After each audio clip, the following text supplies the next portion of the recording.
NWOCR Webfest Fridays. I'm with Hollowstar. Well, 3/4 for Hollowstar. How are you guys? Good, thanks. Very well. I'm good, thanks. I hear that that Tom won't be with us because he has car issues. Not that he should be driving anywhere, but that's what he thinks. That's what he thinks. So we'll leave it at that. He's not out testing his eyesight or something, is he? Yeah, he's gone to the castle. Because that's allowed, you know. Guys, I want to know, what have you been doing since we last spoke? Because I haven't heard anything from you, and all the Hollowstar fans want to know what you're up to. So tell us. We've been tucked away. We've still been busy, but we've been inwardly busy, should we say? So it's. I think when we spoke with you last time, it was obviously with everything going on. One of our big focuses is allowing people the space on the social medias to be able to keep in touch with loved ones when obviously we can't be physically seeing each other. So to be honest, we've made a conscious effort ourselves to be less on people's timelines so that people can be checking up on people that might need checking up on, to be honest. Not to say that we haven't been busy. We have been working hard in the background, but yeah, it's there's other priorities at the moment. So you've actually made that conscious decision, which is actually very, very sweet and thoughtful. And I would have expected nothing else from you. So yes, perfectly understandable at this time. What kind of set will you be playing then this evening for the Webfest? Will it be any new stuff that we haven't heard from you? Loud and energetic as always. I think we only have one set in, and it's 100%. So yeah, there's going to be everything that you know, and plenty to get along and sing along to with a few drinks at home. Great. Do you have any new material that we haven't heard that you're working on at the moment? We do. Yeah. Do you say you've been busy? So yeah, tell us what you're doing.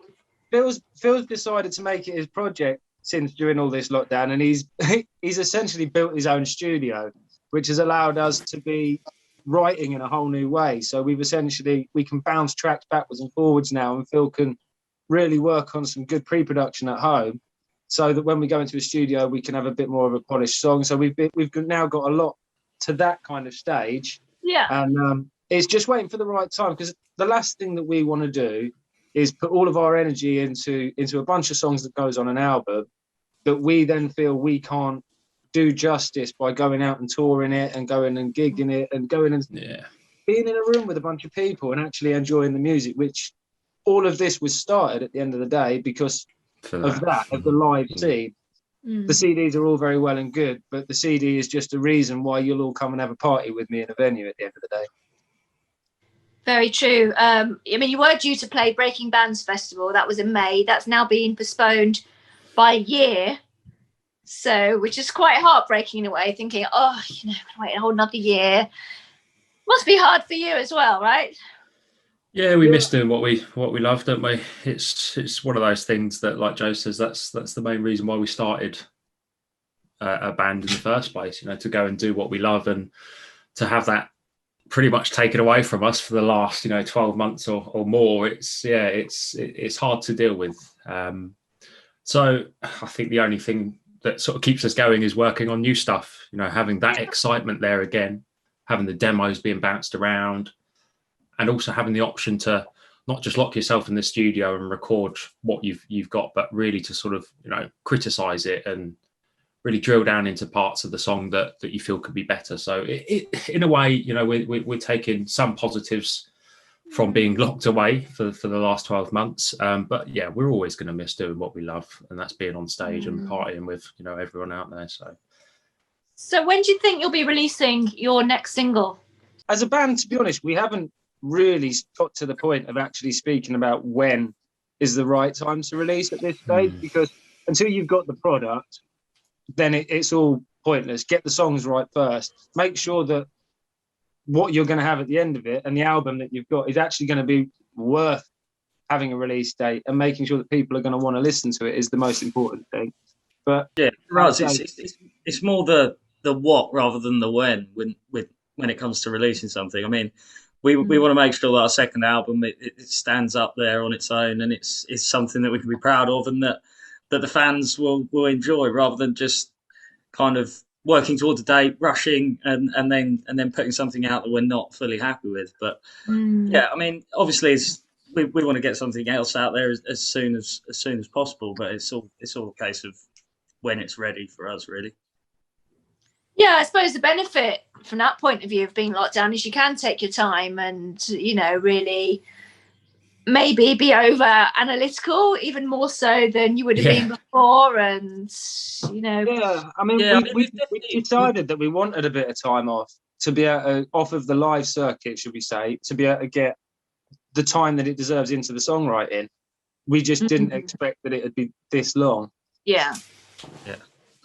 But it has given us the opportunity to adapt in a different way of writing as well. And I mean, every other song we've written previously, we're kind of all four of us in one room, bouncing ideas off face to face. And obviously now it's working over Zoom, sending things like just via email. Phil will record something, a guitar track, and send it over to me, and I'll record the drums separately, and then Joe with the vocals, etc. Which gives us more of an opportunity to be, I don't know, a bit more, analytical, like you say, in our approach to the songwriting process. But it's, I suppose sometimes you still miss that being in a room together, bouncing ideas off, and the vibe you get from each other. But it has its benefits in other ways. Yeah. Lastly, your merch. I've been looking at your merch stores. I have been with all the bands that I've been interviewing.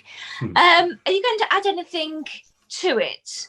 Yeah, you've got the usual, things which are great, the T-shirts, CDs. Is there anything else you got up your sleeve? Any kind of ideas for future merch? There's been talks, hasn't there? A number of ideas for quite a while, to be honest. And there is things that we did want to put out. There's a number of things that have been costed up, that have actually been sort of prototyped up, for want of a better word, I guess, of things we want to do. Problem is, at the moment as well, there's a lot of people out there that are struggling financially. So you've got people that have lost their jobs, people that used to be earning salary X have now had to completely change their lives. They might be working minimum salary, and that has to be focused on food and this, that, and the other. Realistically, do people need another bit of Hollowstar merch now, or is that money better focused again on family and focused on, even if nothing else, just put it away? Because until we know when we're allowed to get back to a bit of normal, who knows when a large amount of people globally will be able to get a solid wage again. So everything comes back to the what and the when and the how. And there's a lot more to it for us than just, let's just put out another bit of merch. It needs to be thought about on, is it the right time? How will it affect our fans? Because that's the biggest thing. Our band is built on our fans. And I don't want any fan feeling like they've got a choice between getting the new bit of merch or putting a bit of food on the table that week. So at the right time, there will be more. There'll be a big explosion of activity.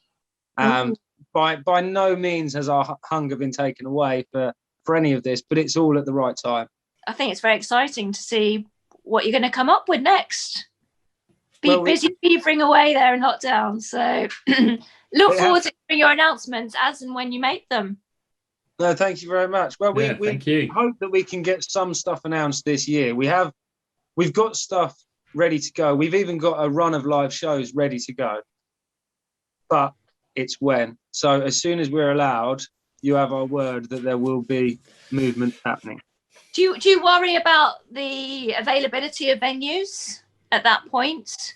I worry about the sustainability of venues at the moment, which then is a knock-on effect of what availability of venues there are. But my focus at the moment, obviously, that's the long-term knock-on for me personally. So the knock-on effect for me personally is an availability of venues for us as a band and for fans to go and see these bands and for us to continue as musicians. But a long time before we get to that, you've got the now to somebody else, which is the sustainability of what is somebody else's livelihood. Obviously, to every gig goer, to every band, that's the area that allows us to do what we love. To somebody who owns that venue, that is their livelihood. That is absolutely everything to them. So I think we've got to, first of all, focus on the actual person behind the venue that's going to be struggling at the moment, and then all band together. And hopefully at the end of all this, we can all go out and throw ourselves in huge numbers into these venues and keep things alive, and thank these people that have taken a huge hit financially to still give us a venue at the end of it all. Very well said. And I think we're going to leave it there now. I really, like I said, I really look forward to hearing what you've got up your sleeves, and look forward to seeing your set this evening. Take care, guys. All the very best to you. Thank you so And much. you. Thank you for keeping Big us hug. on. See you later. This is rock and roll, burning out to my soul.